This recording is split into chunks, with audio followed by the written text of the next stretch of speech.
What's up, YouTube?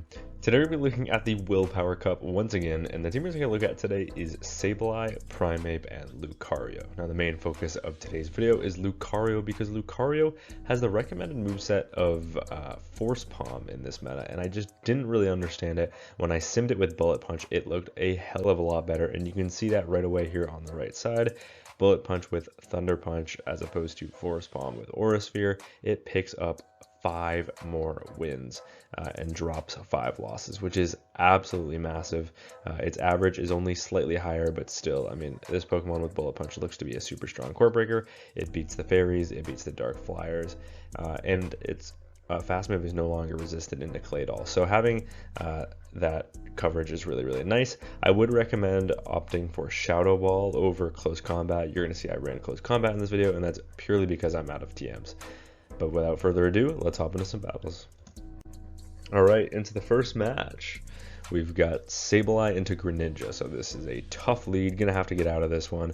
Gonna pivot into our safe swap of Primeape, and we are met with a Galarian Slowbro. So Slowbro, of course, double resists our fast move as a Psychic Poison, which means they can comfortably survive one Rage Fist and then throw before I get to a second Rage Fist. But my opponent decides to overfarm instead, and at this point I'm like, alright, that's pretty nice.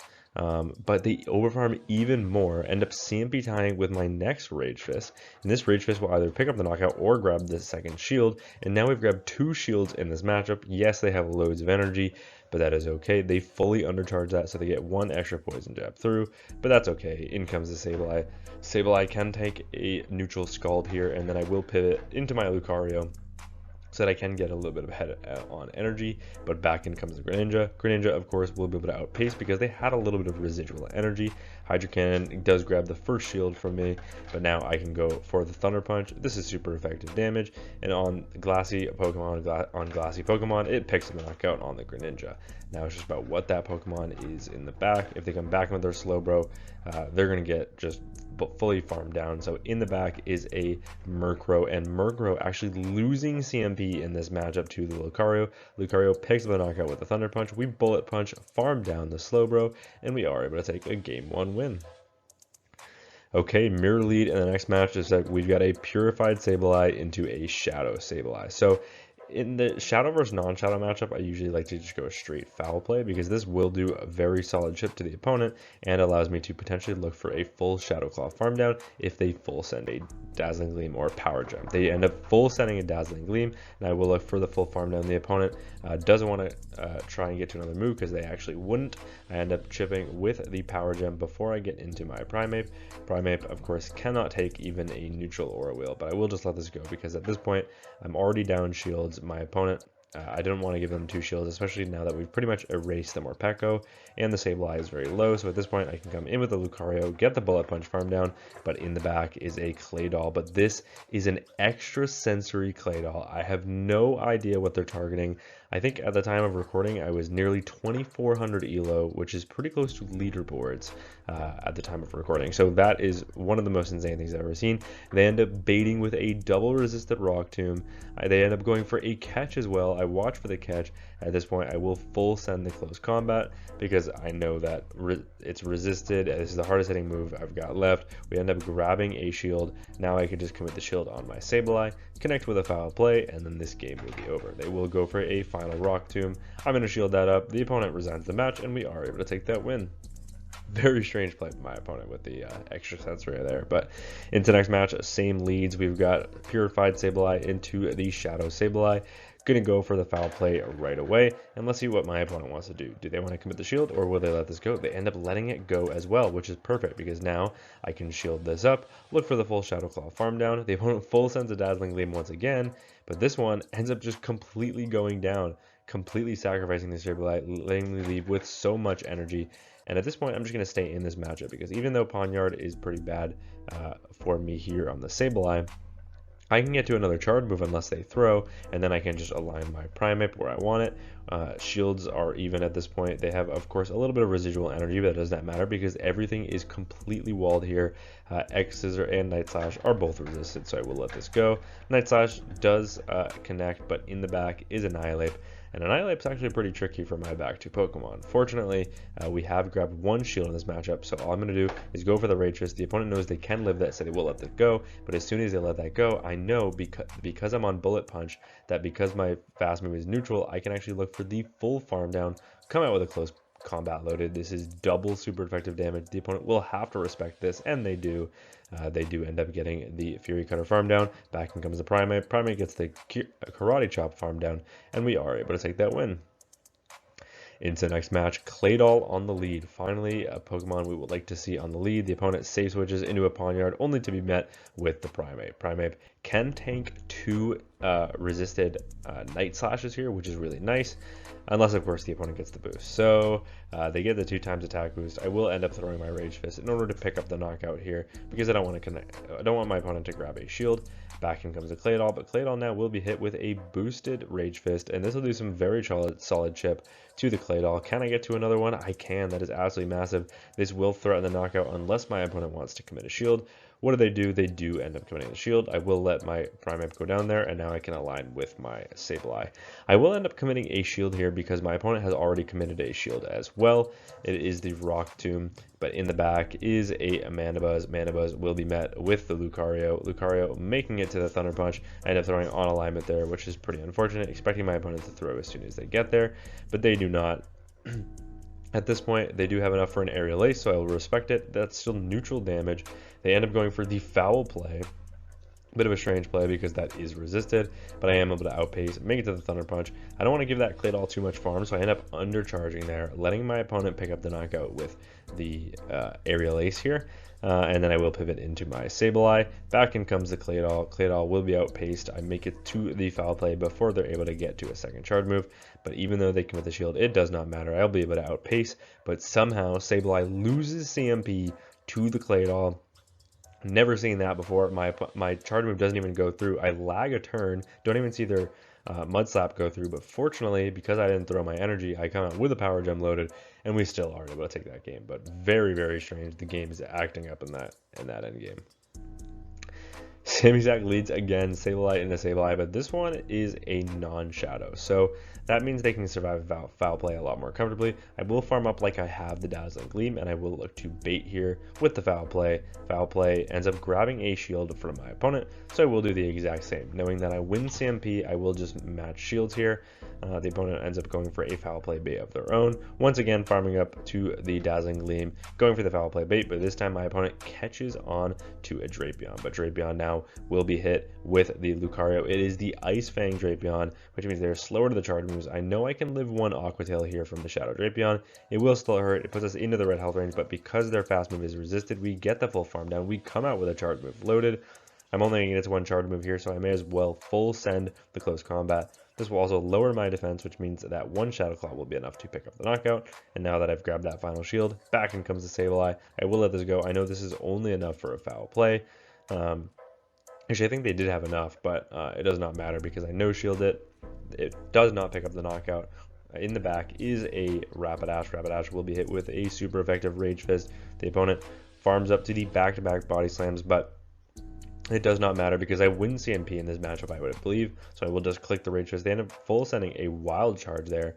This will be enough to pick up the knockout on the Rapidash. The opponent farms up. This is only enough for the Foul Play. Can Primeape hold on?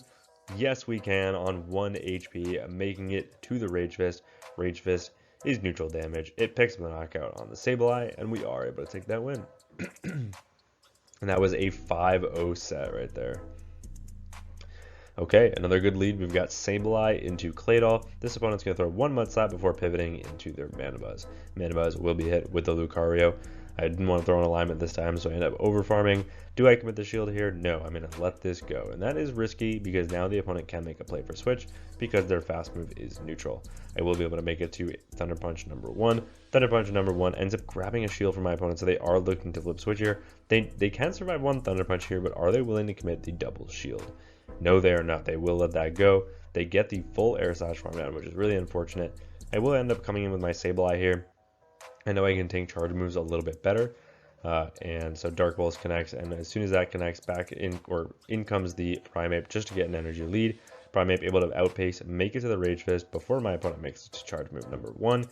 They do only now have enough for a Rock Tomb, but I will end up respecting it as I need to start using my shield somewhere. It is the Rock Tomb bait, unfortunately, but it does not matter because yes, they lower attack, but our attack was already boosted, so it just ends up being net neutral, and I'm able to get to another Rage Fist that boosts my attack once again. I'm going to get to a third Rage Fist. I'm going to throw in alignment so that that third Mud Slap does not register, and Rage Fist picks up the knockout. Now it's about what is that Pokemon in the back. It's a Pawniard. Look at these Karate Chops go. They are doing so much damage. The opponent takes 4 Karate Chops and then just instantly resigns the match, and we are able to take that win. Okay, into the next match, we've got Hawlucha on the lead. Very spicy pick from my opponent. Poison Jab is resisted, so I will stay in this matchup. In comes a Pawniard. Pawniard will be hit with the Primeape. Obviously, we've seen this matchup before. If they get the boost on the Night Slash, I will throw my energy, but if they don't, I'm going to look for the full Karate Chop farm down. We actually get the full Karate Chop farm down before my opponent is even able to make it to another charge move.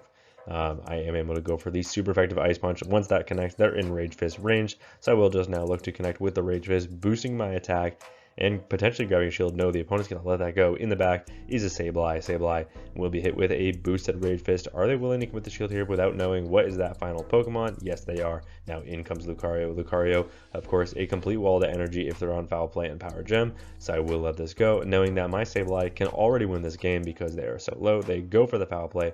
Let's grab that final shield with the Thunder Punch just to ensure that we can win this game. Thunder Punch does grab that final shield. They will get the full Shadow Claw farm down, but with a 2 shield advantage and a full HP Sableye, this game is already over. But I want to get fancy, so I'm waiting the clock, seeing maybe if I could go for a catch.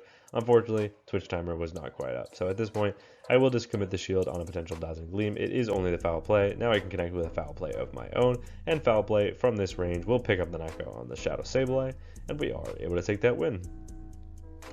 Okay, into the next match, we've got Sableye into Drapeon. Now, this is a tough lead, so I'm going to have to pivot here into my Primeape. It is the Poison Sting Drapeon, which means they will outpace at the charge move. This Aqua Tail will do some solid shit, probably over 50% of my health. It does, which is very unfortunate, and then in comes a Sableye. But Sableye will get outpaced here, so what I can do is look to connect with Rage Fist number 1, and because they can't even get to a Foul Play before I get to a second Rage Fist, they're forced to commit to the farm down and giving me a shield in the mid game, and that is really, really nice. I could come in with a Lucario here, and that's exactly what I'm going to do, expecting that my opponent is completely walled, and then just plan to run with Sableye up energy.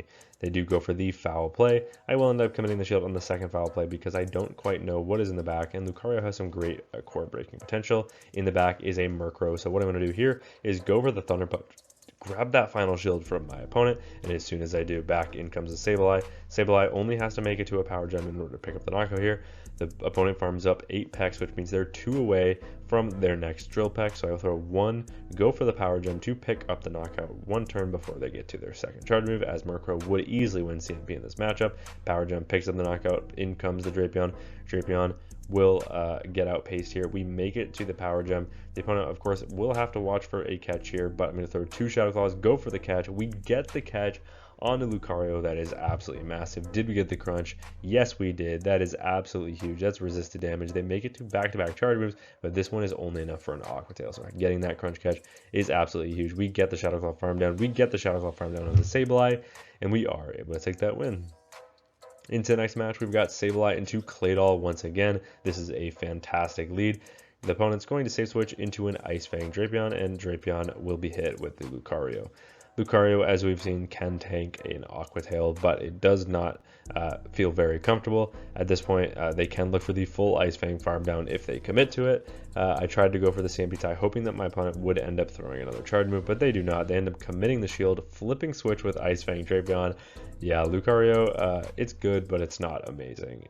Even in type positive matchups where you're hitting, actually we'll get to that in a second because there's a matchup which is absolutely insane, which is they do flip switch here, but having shield advantage with Primeape is honestly one of the best case scenarios you can be in this meta. Its energy goes pretty much absolutely everywhere. The opponent no shields at first, and then they will end up throwing on alignment in order to get this Rock Tomb off, but I am already pretty low, so I will end up committing the shield.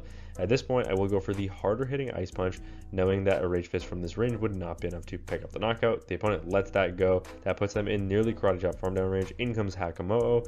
Hakamo'o will be hit with the Rage Fist. This is an Ice Punch bait. The opponent commits the shield. Can I make it to the Ice Punch? No, I cannot. Not before my opponent makes me to another move, but I should be able to survive the next Dragon Tail unless they go for a Brick Break. So now I have to pivot out of this matchup. My defense was lowered. In comes the Sableye. Sableye is completely walled in this matchup, so I'm going to try and go for the back-to-back foul plays. The opponent sees that coming. They throw the they throw the Brick Break. It's not enough to pick up the knockout, but they get the Dragon Tail farm down. Fortunately, I can make it to an Ice Punch now that my defense is no longer lowered, but it's not going to make up for it because the Claydol is unfortunately not in one Karate Chop farm down range, and we do just barely lose that game. Into next match, another good lead, and I think the final match of the video, we've got Sableye into the Claydol. The opponent safe switches into a Moltres to be hit with the Lucario. Now, Lucario resists Sucker Punch, Flying Brave Bird are neutral. We have neutral fast moves, and we have super effective charge moves. Surely we should be able to win the zeros in this matchup, right? Wrong. That is the matchup I was talking about. I was like, are you kidding me, Lucario? Lucario is such a fraud in certain situations, but in a matchup like that, that's really unfortunate. So now that we've given up switch, in comes a Murkrow. We will go for the foul play. The opponent lets that go because, you know, it's resisted, but that is okay by me because now I'm pretty much put them in Shadow Claw farm down range. I will go for the foul play at least to grab a shield before I look for the farm down, and the opponent will end up getting a shield back. But now in comes Claydol. Maybe they're trying to predict that I would pivot into my Primeape to get an energy lead, but now we can connect with a super effective foul play that ends up grabbing the shield from the opponent, and now we can make it to a Rage Fist. The Rage Fist number one will do some very solid chip, but they have a charge move on their Murkrow banked, so unfortunately I have to just let this go. If they full send, I lose this game, but they bait with a Rock Tomb. That's resisted damage. Now I can look to go for the Rage Fist to pick up the knockout on the Claydol, and now it's going to be a fast move race. Karate Chop versus Peck. They're pretty low, but one Peck is able to pick up the knockout. Shadow Claw versus Peck, and it's a simultaneous KO, so we do end up taking that draw. But yeah, I mean, honestly, barring a couple matchups like the Mandibuzz, the Ice Fang Drapeon, and the Moltres, I mean, it has a lot of positive type neutral matchups and really good core break potential, especially with Bullet Punch. All those matchups I just mentioned, Force Bomb is still neutral. It's more or less if you want to have that neutral coverage into Claydol, especially if you're running Shadow Ball, you can hit them for super effective damage when they come back in. You saw loads of Claydols respecting the Shadow Ball in these matchups. That said, very cool core breaking potential. Kind of a fraud because it's super glassy, but at the same time, a very fun Pokemon to run. And then, of course, Primeape and Sableye definitely carrying the weight of this team as well. I think Ice Punch Primeape looks super, super strong. And if I had the Shadow, I'd probably run it. I think that is definitely the way to go. And then Sableye, I would maybe potentially consider Dazzling Gleam as well. You saw a couple of the Sableyes in these matchups, especially the Shadows running Dazzling Gleam. And I think in this meta that makes sense. You've got Darks, you've got fighters, so having that Dazzling Gleam coverage is nice. But yeah, I want to say a special thank you to the expert trainer members on this channel: Benny Hemlock, Dr. Mustache, Soham Patil, and Aliena, as well as the legend trainer members: Andrew Pitten, Musachu, Noodleman, Speedster, Esteros, Fast Eddie Boss, Jamie Finn, CD Slaskus, and Castle. Thank you all so much for watching, and until next time, peace.